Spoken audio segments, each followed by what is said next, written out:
And right now, concerns are piling up ahead of the highly anticipated Sewerage and Water Board Task Force meeting this week. Well, some residents are already pointing to yesterday's widespread flooding across the metro as a prime example of what they want the task force to take up come Thursday. WDSU reporter Jonah Gilmore live at 10. Jonah, you spoke to a task force member who says his top priority is accountability.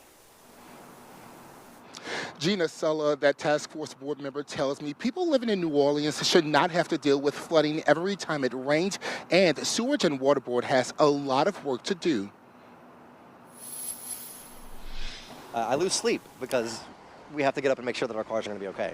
Chris Hatton lives in Mid-City and takes flooding in New Orleans seriously. Every time it rains, we go into a small panic attack because in 2017 we lost a car to flooding.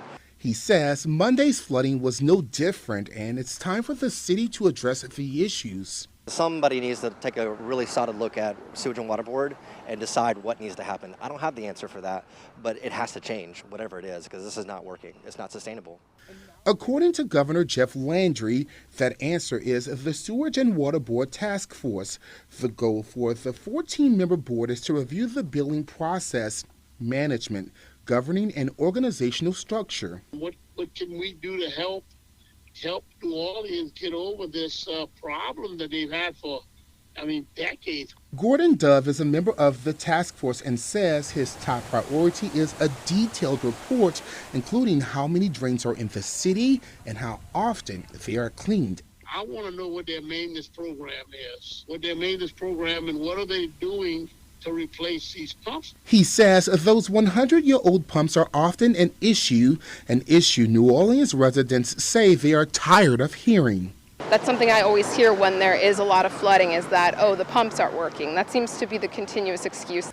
Brittany Canozer recently moved to New Orleans. She says she knew it would rain, but seeing the constant flooding is shocking. It was a steep learning curve, learning that you're going to have to move your car probably every time it rains, and then the amount of rain. The task force will meet for the first time this week, and for Lily LaGaudier, she's hoping they make a change. That they'll make it so that that a rainstorm is not a life-altering event.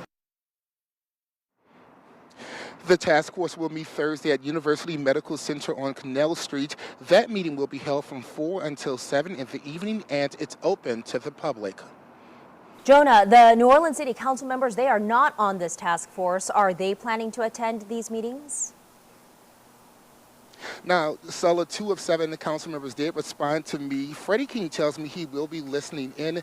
Eugene Green says he will be there in person because you can't get enough or too much information when it comes to Sewage and Water Board. We're live in downtown New Orleans. Jonah Gilmore, WDSU News. All right.